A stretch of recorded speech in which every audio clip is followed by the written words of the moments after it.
Assalamualaikum warahmatullahi wabarakatuh.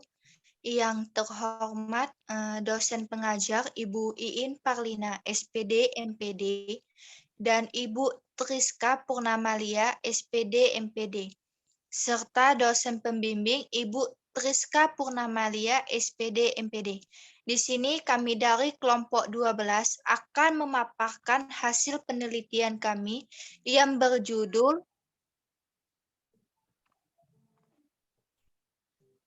Revitalisasi Pembelajaran Bahasa dan Sastra Indonesia selama masa pandemi COVID-19 di kelas 11 UPT Negeri 4 Pedamaran. Di sini ada bab 1 pendahuluan. Yang pertama itu ada latar belakang.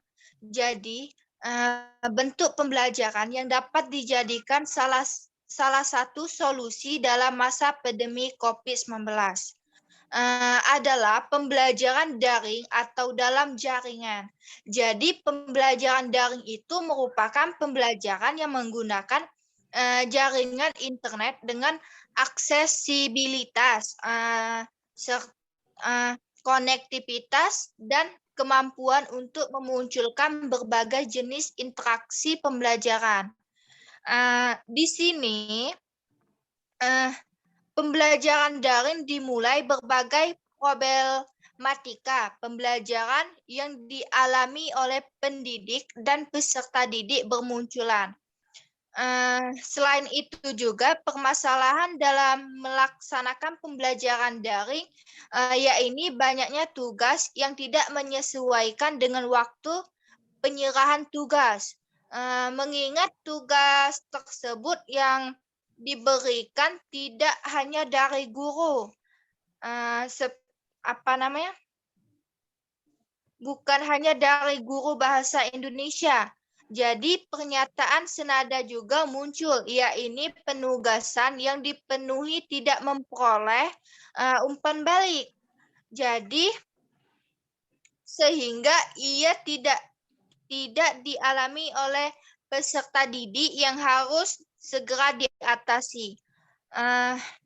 Di sisi lain, argumen dan rekan sejawat pembelajaran yang beragam sehingga harus tepat dalam menyalurkannya kepada peserta didik.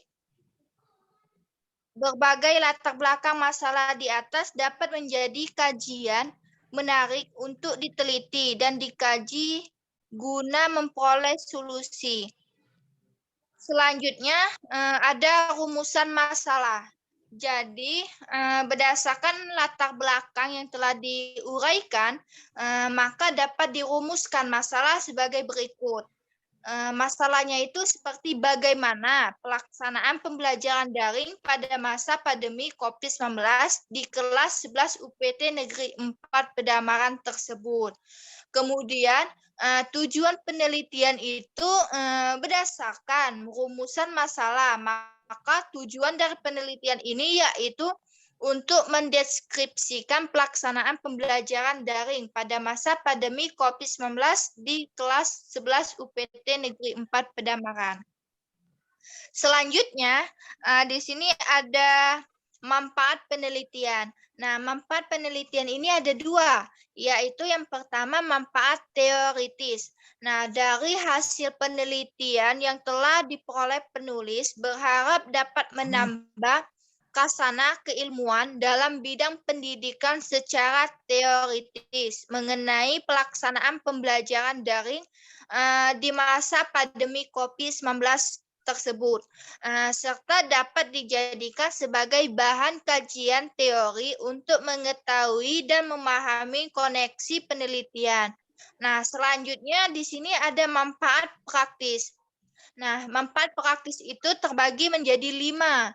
Yang pertama itu bagi sekolah. Jadi penelitian ini dapat menjadi sumber masukan bagi pihak sekolah untuk mengetahui pelaksanaan pembelajaran daring pada masa pandemi, sehingga dapat dijadikan pedoman dan masukan untuk melaksanakan pembelajaran daring yang lebih baik lagi. Yang kedua, bagi guru. Jadi penelitian ini dapat menjadi sumber masukan masukan dan bahan refleksi bagi guru tentang pelaksanaan pembelajaran secara daring pada masa pandemi COVID-19. Selanjutnya yang ketiga yaitu bagi siswa. Nah, jadi penelitian ini dapat dijadikan masukan bagi siswa mengenai pelaksanaan pembelajaran daring, sehingga dapat tetap aktif belajar meskipun pembelajaran dilakukan secara daring. Yang terakhir yaitu bagi penelitian. Nah, di sini penelitian ini dapat menyuguhkan informasi kepada penelitian sebagai calon pendidik tentang pelaksanaan pembelajaran daring pada masa pandemi COVID-19 di UPT Negeri 4 Pedamaran. Selanjutnya,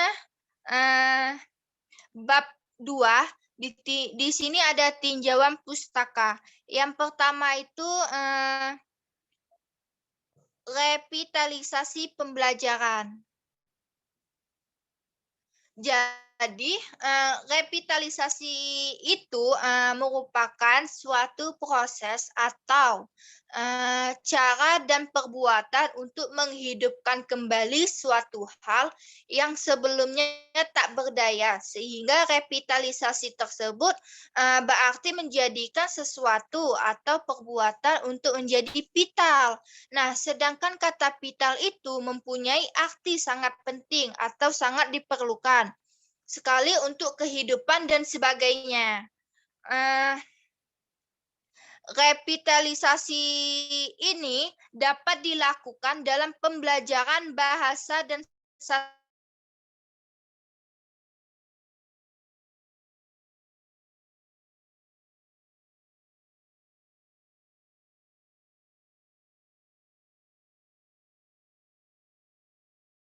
Satu, dua, tiga, udah. Mohon maaf, tadi ada kendala sedikit, gangguan sinyal.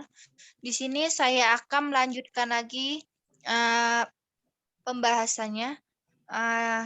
Revitalisasi pembelajaran. Jadi, revitalisasi pembelajaran itu suatu proses atau cara dan perbuatan untuk menghidupkan kembali suatu hal yang sebelumnya terberdaya, sehingga revitalisasi tersebut berarti menjadikan sesuatu atau perbuatan untuk menjadi vital. Sedangkan kata vital itu mempunyai arti sangat penting atau sangat diperlukan sekali untuk kehidupan dan sebagainya.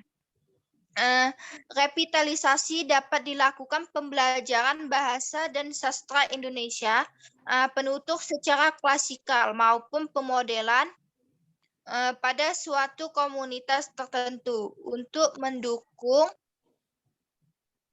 upaya revitalisasi pembelajaran bahasa dan sastra Indonesia secara khusus pada masa pandemi COVID-19 yang dilakukan secara daring. Jadi revitalisasi tersebut dalam masa pandemi COVID-19 dilakukan dengan memanfaatkan berbagai edukasi dan dari pemerintah maupun pihak didik dari peristiwa ini. Selanjutnya, pembelajaran bahasa dan sastra Indonesia. Nah, pembelajaran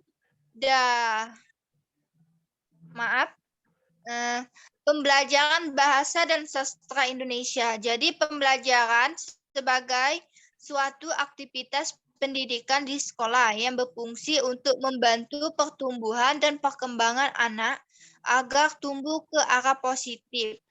Maka dari itu, cara belajar anak sebagai peserta didik di sekolah diarahkan dan tidak dibiarkan langsung tanpa tujuan. Melalui sistem pembelajaran yang diterapkan di sekolahan, peserta didik melakukan kegiatan belajar dengan tujuan akan terjadi perubahan positif pada diri anak menuju dewasa. Argumen ini didukung melalui pernyataan bahwa kegiatan belajar juga dimaknai sebagai interaksi individu dengan lingkungannya. Selanjutnya, pembelajaran dalam jaringan atau daring. Pembelajaran daring atau dalam jaringan adalah pembelajaran yang dalam penerapannya memanfaatkan jaringan internet seperti internet dan ekstranet atau komputer yang terhubung langsung dan cakupannya luas. Baiklah, materi selanjutnya akan disampaikan oleh Saudari Ajeng Kumala Dewi. Kepadanya saya persilakan. Baik, terima kasih kepada Saudari Tania Cikini. Baik, di sini saya akan melanjutkan pemaparan, yaitu sistem pembelajaran daring. Di sini, pendidikan di jarak jauh atau daring dilaksanakan dalam berbagai bentuk pembelajaran yang pada dasarnya membutuhkan ketersediaan berbagai sumber belajar. Itu menurut Ramawati. 2009.23, pola pembelajaran ini mencakup penyelenggaraan program pembelajaran melalui pendidikan tertulis atau konrespondensi, bahan cetak atau modul, radio, audiens, video, TV, berbantuan komputer dan atau multimedia melalui jaring komputer. Selanjutnya, kelebihan dan kekurangan pembelajaran daring. Di sini ada 8 kelebihan dan kekurangan pembelajaran daring. Yang pertama, pengajar dan siswa dapat berkomunikasi secara mudah melalui internet secara kapan saja dan kegiatan berkomunikasi itu dilakukan tanpa batas oleh jarak, tempat, dan waktu. Ini adalah kelebihan. Yang kedua, pengajar dan siswa dapat menggunakan bahan ajar yang teratur dan terjadwal melalui internet. Yang ketiga, siswa dapat mengulang materi setiap saat dan di mana saja apabila diperlukan. Siswa akan lebih mudah mendapatkan tambahan informasi yang berkaitan dengan bahan ajaran yang dipelajari dengan mengakses internet. Yang keempat, pengajaran maupun siswa dapat melakukan diskusi melalui internet yang bisa dikutip dengan sejumlah siswa yang banyak. Diikuti dengan jumlah siswa yang banyak. Yang kelima, siswa yang pasif dan bisa menjadi aktif. Yang keenam, pembelajaran menjadi lebih efisien karena dapat dilakukan kapan saja dan di mana saja, terutama bagi mereka yang tempatnya tinggalnya lebih jauh. Ini adalah kelebihan dari pembelajaran daring. Adapun juga kekurangan pembelajaran daring yaitu interaksi secara tatap mukanya yang terjadi antara pengajar dan siswa menjadi satu, bahkan antara siswa itu sendiri. Yang kedua, pembelajaran daring lebih banyak ke aspek bisnis daripada sosial dan akademik. Yang ketiga, siswa yang kurang mempunyai motivasi belajar cenderung gagal.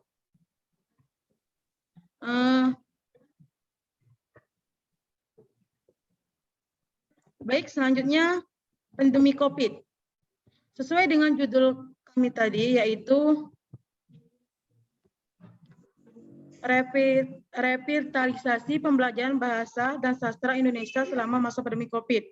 Di kelas 11 UPT Negeri 4 Padamaran. Sesuai dengan judul pandemi COVID, yaitu fenomena kemajuan teknologi dan informasi abad ke-21 semakin terrealisasi dengan adanya problem matematika pembelajaran daring selama pandemi COVID. Fenomena ini juga terjadi tantangan dan peluang tersendiri bagi dunia pendidikan. Perubahan perilaku dalam lingkup pembelajaran sekaligus perubahan-perubahan lainnya yang terjadi secara cepat, masif, dan berdampak besar, juga turut mempengaruhi perkembangan pendidik pada masa kini dan masa depan di akademik. Yang selanjutnya, pemanfaatan media berbasis internet dan pembelajaran daring bahasa dan sastra Indonesia. Media yang dapat dimanfaatkan sebagai pendukung kelancaran pembelajaran daring, yaitu Zoom Meeting, YouTube, Instagram, Google Classroom, dan Google Chrome. Google itu Zoom Meeting, yaitu adalah sebuah aplikasi yang dapat menunjang kebutuhan komunikasi dimanapun dan kapanpun dengan banyaknya orang tanpa harus bertemu fisik secara langsung. Contohnya sekarang kami sedang melakukan Zoom Meeting. Yang kedua, YouTube. YouTube adalah layanan video sharing populer di mana para pengguna dapat memuat, menonton, dan berbagai video klip secara gratis. Yang ketiga, Instagram. Merupakan media untuk berbagi foto maupun video yang bisa diberikan efek-efek estetik. Yang kelima, Google Chrome. Google Classroom.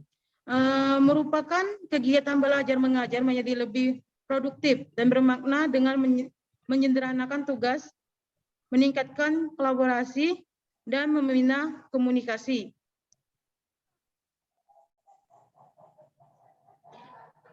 Yang kelima, Google Form, alat yang mengumpulkan informasi dari pengguna melalui survei ataupun kuis yang diprofesionalisasi. Baik, selanjutnya ke bab 3 itu metode penelitian. Di sini terdapat jenis penelitian. Jenis penelitian itu menggunakan mode atau sampel yang digunakan dalam penelitian ini adalah peserta didik di UPT Negeri 4 Pademangan yang berjumlah 30 orang sedang melaksanakan kegiatan pembelajaran daring, bahasa dan sastra. Data dalam penelitian ini diperoleh dari dokumentasi perangkat pembelajaran dan proses pelaksanaan kegiatan selama pembelajaran daring bahasa dan sastra berlangsung di semester ganjil tahun ajaran 2021-2020. Yang kedua, tempat dan waktu penelitian. Di sini tempatnya dilakukan yaitu di UPT Negeri 4 Pademangan yang beralamat di Pademangan, Kecamatan Damaran, Kabupaten Ogan Komering Ilir, semester ganjil tahun ajaran 2021 sampai 2022. Waktu penelitian ini dilaksanakan tanggal 7 sampai tanggal 13 Oktober 2021. Yang selanjutnya subjek penelitian.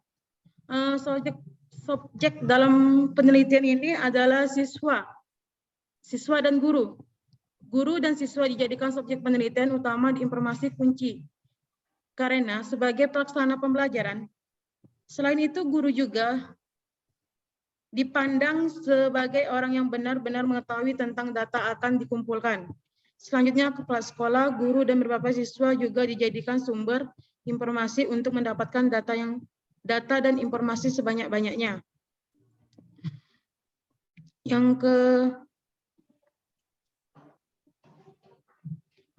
Yang keempat, teknik pengumpulan data. Teknik ini, pengumpulan data yang digunakan adalah, penelitian ini adalah mengisi lembar survei atau kuesioner.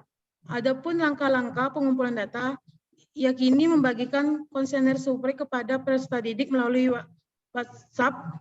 Setelah selesai mengisi kuesioner, peserta didik mengirimkan tanggapan dan penelitian meriksa dan menganalisis tanggapan tersebut. Selanjutnya yang kelima, instrumen penelitian. Dalam penelitian ini, penelitian menjadi instrumen penelitian karena penelitian ini merupakan instrumen yang efektif untuk mengumpulkan data. Penelitian ini dibantu dengan instrumen panduan panduan seperti panduan mengisi kuesioner dan memberikan tanggapan lapangan dan dokumentasi. Adapun juga yang terakhir teknik analisis data. Di sini teknik analisis data adalah penelitian revitalisasi pembelajaran bahasa dan sastra Indonesia pada masa pandemi COVID-19 di UPT Negeri 4 Pedamaran menggunakan analisis data kualitatif. Adapun tekniknya, teknik analisis data kualitatif sebagai berikut. Yang pertama itu tahap reduksi. Data merupakan tahapan pengumpulan di seluruh informasi yang dibutuhkan dari hasil wawancara lalu dikumpulkan datanya. Yang kedua, tahap display. Data adalah pemaparan data yang diperlukan dalam penelitian dan yang tidak diperlukan dibuang. Yang ketiga, tahap penelitian penarikan dan verifikasi kesimpulan dilakukan dengan mengidentifikasikan data penelitian untuk ditarik kesimpulan berdasarkan fenomena yang didapatkan. Baik, itu saja pemaparan saya, Ajeng Maladewi dan Tania Cekini. Kami akhiri. Wassalamualaikum warahmatullahi wabarakatuh.